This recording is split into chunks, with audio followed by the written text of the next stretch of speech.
Hey everyone, it's Lexie. So in today's video I'll be doing the Gryffindor Reads video. So kind of continuing on with the Harry Potter house recommendations. I thought you guys would kind of enjoy this one. So Gryffindors are described as having courage, daring, nerve, and chivalry. So I kind of found these books. These were actually really fun to pick out. So let me know if you like kind of more of these. I plan on doing it for the other two houses as well. So yeah, without further ado, let's get started. So starting out, this is actually a non-fiction read, and it is Lucky by Alice Sebold, and this is her memoir of her experience of getting raped in university and just how, again, everything that happened after that in the court trial and all of that. So this one is very hard to read.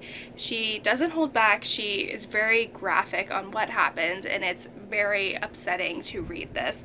And I think what made me think of this being like a Gryffindor read is that she is so courageous throughout this whole thing, like just having to withstand trial, having to share her story to this courtroom, and then later on in the book as well, just having to live through that and then just being able to talk about it, I think is very courageous. And just yeah, it must have been very hard to recount her story in here, and it's just, like I said, it's very upsetting, but I think it's a book that everyone needs to read because this happens all the time.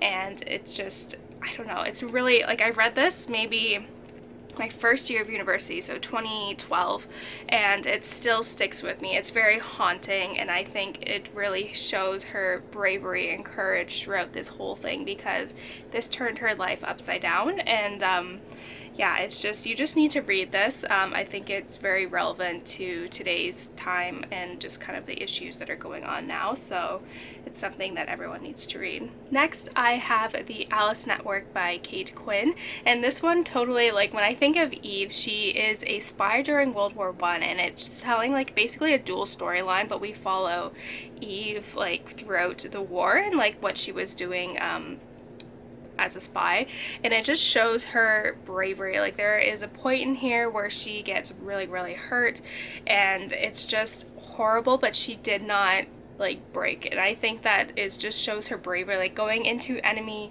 territory and living there and infiltrating herself with the Germans is just so brave. Like, I would never, like, daring, and like I would never do that. Like, that is terrifying, but I think this really showcases like that. I see her totally as a Gryffindor. Like, I can see she almost kind of reminds me of McGonagall in the sense where she's just a very strong-willed character. But yeah, this is probably one of my favorite books of all time, and it was just so good. But it really, like, all of the women in here are very brave in some aspect. So if you are a sucker for like historical fiction, this one covers World War I and the aftermath of World War II. So yeah, definitely you'll really like this one, and it also has a very courageous woman in here as well. Next, I have The Kiss of Deception by Verity Pearson, in particular Leah.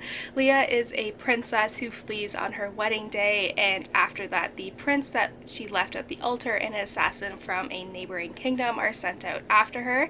And so what I really like about Leah is she, especially in the second one, she is very much forced to be very brave and put on a show and kind of play a political game as well. But it also kind of shows how smart she is, but she also is so brave, and she kind of stands up and is willing to face the consequences so that those around her are safe. And I think that is just shows her bravery. She's probably one of my favorite literary characters of all time. She has so much tremendous growth. Even from the beginning, she is such a strong character, but we get to see her grow into someone amazing at the end of the series. So this one is just really good. So definitely, like, this is probably one of my favorite YA series, so definitely pick this one up if you haven't already, because it is so good.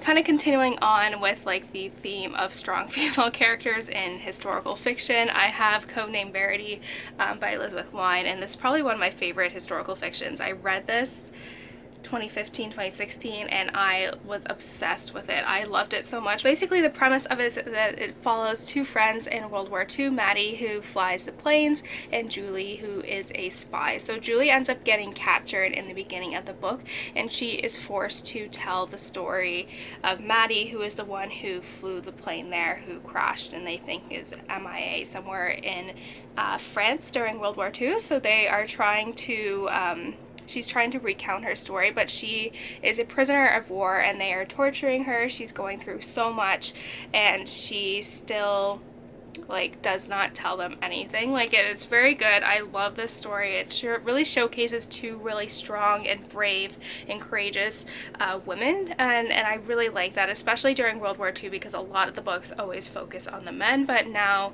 there is, like, especially now, like there's a wave of books that focus on the women's side of the story, which I really enjoy. But they're both very brave in their own sense, basically Julie being the spy and Maddie also flying the planes during all this and being shot at, which I think is just crazy. But yeah, definitely they are Gryffindors all the way, 100%. So this is another nonfiction, and it is Stronger by Jeff Bowman, and this talks about one of the survivors of the Boston bombing and his experience that he lost both of his legs, and it talks about kind of his experience with kind of dealing with the trauma of losing his legs, the trauma of being in a terrorist attack, and it's just very interesting. I think he definitely is a Gryffindor in terms of his bravery and courage and everything that he faced. I particularly really like this because I did my master's in orthotics and prosthetics, so I really loved kind of seeing his take on, especially being a transfemoral, like above the knee amputee. That one is like really hard as compared to losing it below the knee. But yeah, just hearing his story and just his bravery and just having to live through that and just being like, I'm like conquering it and not letting the terrorists win, I think it's really interesting. It's a very short read too. Yeah, and the moving, I did see the movie, and probably the scenes where like that actually show like the Boston bombing, like their take on it, is probably one of the most horrific things I've ever seen. So yeah, this one was really just really interesting, just hearing his story and just how this changed his life in many different ways and how he was able to conquer all of that. So that's it, guys. Thank you guys so much for watching. Let me know in the comments below what some of your Gryffindor reading recommendations are. So yeah, thank you guys so much for watching. Don't forget to give this video a thumbs up, and I will see you guys next time. Bye, guys.